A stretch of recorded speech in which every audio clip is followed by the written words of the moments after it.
हमें सभी को पता होना चाहिए कि गणेश जी पर चढ़ा हुआ सिंदूर कहाँ से आया और जो सिंदूर हनुमान पर चढ़ाया जाता है वो भी कहाँ से आया। सिंदूर का जन्म कैसे हुआ, नारी के मस्तक पर चढ़ा सिंदूर कहाँ से आया।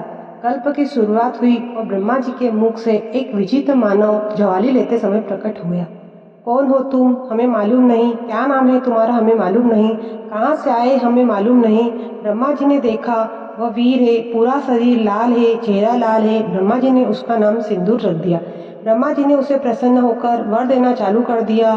तुम जगत में वीरता के रूप में रहोगे, तुम्हारा बल प्रबल रहेगा, तुम्हारे तेज को देख कर यम के दूत भी डरेंगे।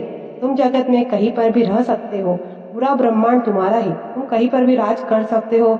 तुम कभी क्षय नहीं होंगे, मरोगे नहीं, तुम्हारी भुजाओं में बहुत बल रहेगा। भगवान शंकर ने समझाया कि ब्रह्मा जी ये क्या वर दे रहे हो। ब्रह्मा जी ने नहीं माना। ब्रह्मा जी के वर देने के बाद सिंदूर ने सोचा मुझे इतने वर मिले हैं तो क्यों न मैं अपनी भुजाओं के बल को आजमाऊं।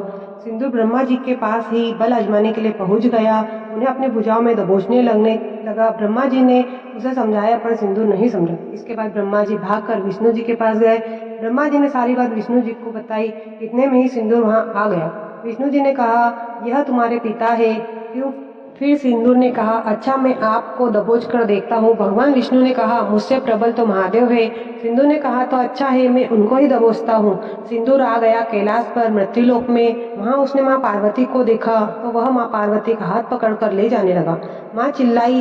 ब्रह्मा जी ने उसे श्राप दिया था कि तेरी मृत्यु होगी पार्वती के पुत्र गणेश के हाथ। ये बात माँ पार्वती को पता थी। इतने में शिव जी ने त्रिशूल उठाकर सिंदूर की छाती पर दिया। सिंदूर दूर जाकर मूर्छित हो गया, पर वर था कि सिंदूर गणेश जी के हाथ ही मरेगा। सिंदूर ने सोचा अब युद्ध करने से मतलब नहीं है। सिंदूर वापस चले गया। पार्वती जी ने जो उपटन लगाया था और जिससे गणेश जी निर्मित हुए थे वो उपटन था गोबर का। इस प्रकार गोबर गणेश निर्मित हुए थे।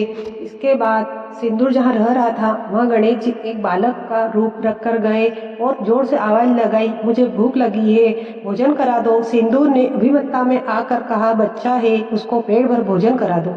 पर जितना परोसा जाता था वह सब गणेश जी खा जाते थे। सिंदूर के घर का सारा खाना खत्म हो गया। सिंदूर को विचार आया कि ये कहीं पार्वती पुत्र गणेश तो नहीं। सिंदूर उस बालक के साथ युद्ध करने को आतुर हुआ और फिर गणेश जी ने सिंदूर को अंगुष्ठ से प्रहार किया। तड़पने लगा सिंदूर, रक्त की धार निकली। सिंदूर ने कहा मेरे शरीर से निकले इस रक्त को आप शरीर पर धारण करें। इसके बाद सिंदूर ने फिर गणेश जी से कहा कि मुझे एक वर और दीजिए कि जिस नारी के मस्तक पर सिंदूर होगा उसका सौभाग्य अखंड रहेगा।